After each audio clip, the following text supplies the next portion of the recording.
Kowuok e mago hola mar Hustler Fund nyaka Ramogi. Koro wadonji e weche motende kod ngima mar oganda. Luoro nitie ni kido mar abiryo mar coronavirus nyalo donjo kata nyalo bedo ni osemolo e pacho ka.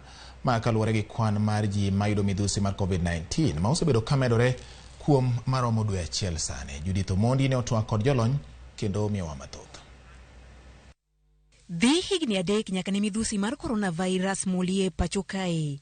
Lipot masani wuok e migawo mar thieth nyiso ni kwan mar ji miyudo kod midhusi mar coronavirus medore piny maru. E kor dwe mar 10, kwan mar ji mane yudo kod korona nyocha thoro bedo e kind ji 30 nyaka 40. Kwan ni osemedore nyaka 100 gi wiye chakre jumbe 3 mokalo.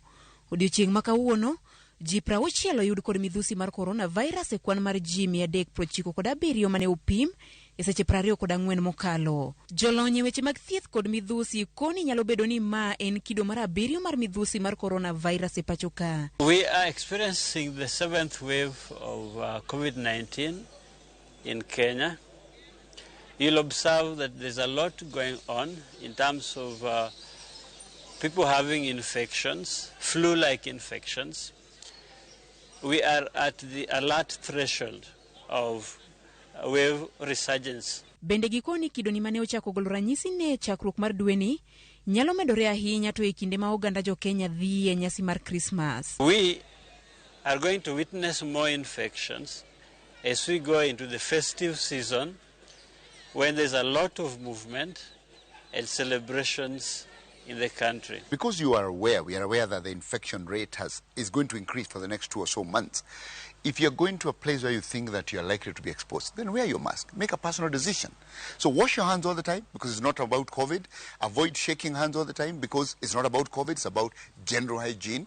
If it's a mask, decide when to wear it. If you're going to a crowded place, you're going to a place, a wedding, a burial, a social place where there are many people you're going to interact with, especially indoors, and you're going to be there for a long time, then wear your mask. Bende gikoni kido ni ok nyal bedo makech kaka mago mane osekalo. Makmana ni ji man kod tuoche moko e dendgi nyalo bedo matek poni giyudo tuoni. Ji mapok oyudo chanjo bende nyalo bedo piny poni midhusi ni oyudogi. We have large proportions of people who have underlying conditions and comorbidities.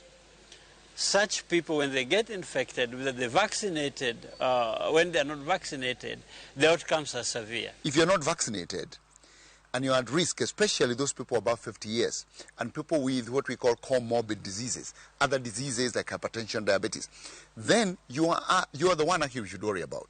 Chanjo duto ma osechiwe pacho kae hao milion 22.8 kama romo milion 18.3 osemi joma dongo. Rowere manie kind higni 12 nyaka 18 osemi dos maromo milion 2.7 ka chanjo mag booster maromo milion 1.6 bende osechiw.